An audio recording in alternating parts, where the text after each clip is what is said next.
Saw that I had these carob chips in there, and carob chips, this is what they look like, are very similar to chocolate chips, but they are made from carobs, and they don't have any caffeine in them, and the taste is somewhere between milk chocolate and bittersweet. I opened up my refrigerator tonight and I just had a taste for something sweet. You know what? I'm gonna make some chocolate pudding. So I'm just kind of figuring this out. So you're gonna go along for the ride, and I've got a couple of ingredients in here and I'm going to see how it comes about.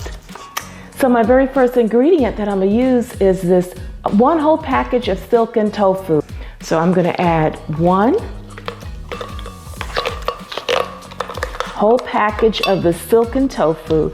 Now let me just say this, because you know, I think sometimes when you pull out that package of tofu, people are just turned off because they haven't had a good experience with tofu.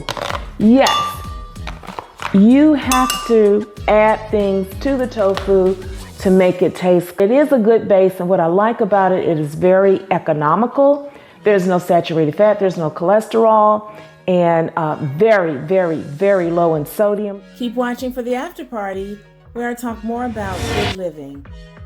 A good source of protein. And then I'm gonna try this 1/2 cup, and I'm gonna put it in the blender because I want it to be smooth. And then I'm gonna add 2 tablespoons of a non-dairy milk.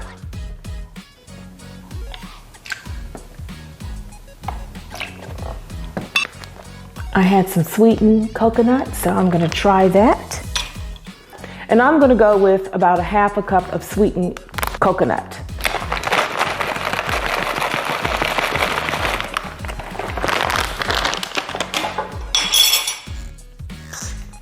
I'm also gonna go with about a teaspoon of non-alcoholic vanilla. Good teaspoon. And although the carobs are sweet, I'm gonna add a little bit more of a sweetener. So I'm gonna try about 2 tablespoons of raw honey. Nice and thick, I like it, so good. And if I weren't gonna use this raw honey, I would use 2 tablespoons of a raw sugar.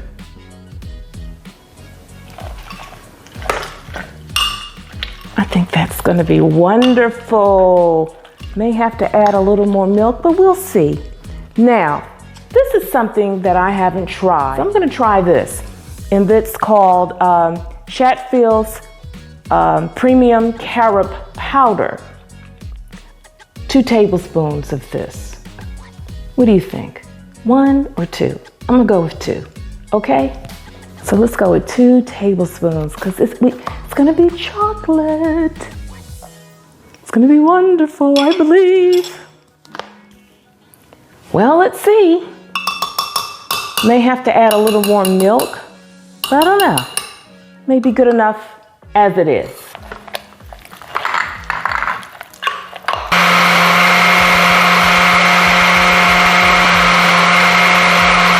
Looks just like chocolate pudding. We did it. Looks just like chocolate pudding. I'm gonna put it in my bowl and gonna decorate it a little bit, and I'm gonna show you what we have, and I'm going to taste it. Well, I'm gonna sprinkle a little bit. It looks just nice like pudding, really nice. I'm gonna sprinkle a little coconut.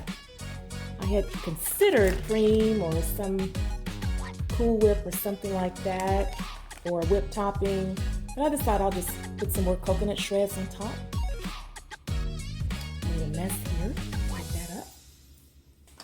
And then I'll decorate with some more carrot chips on the top. And this is my little snack. A few carrot chips on the top.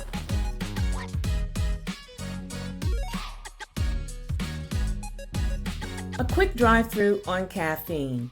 Using stimulants such as caffeine is a common practice. Some people cannot function in the morning without their fix. Caffeine's main effect on your body is to stimulate the central nervous system to make you feel more awake. So I get it, you want that jolt in the morning, but be aware of some of the negative side effects, such as You could be jittery and shaky feelings, makes you hard to fall asleep. Your heart beats faster, increases your blood pressure, headaches, nervousness, or dizziness, causes dehydration, and can also be addictive. Adults should not exceed 400 milligrams. However, some experts say 200 to 300 milligrams you should not exceed. Look at the chart of common foods and beverages and their caffeine content. Be aware of your caffeine intake, and it all adds up and it negatively can affect your health.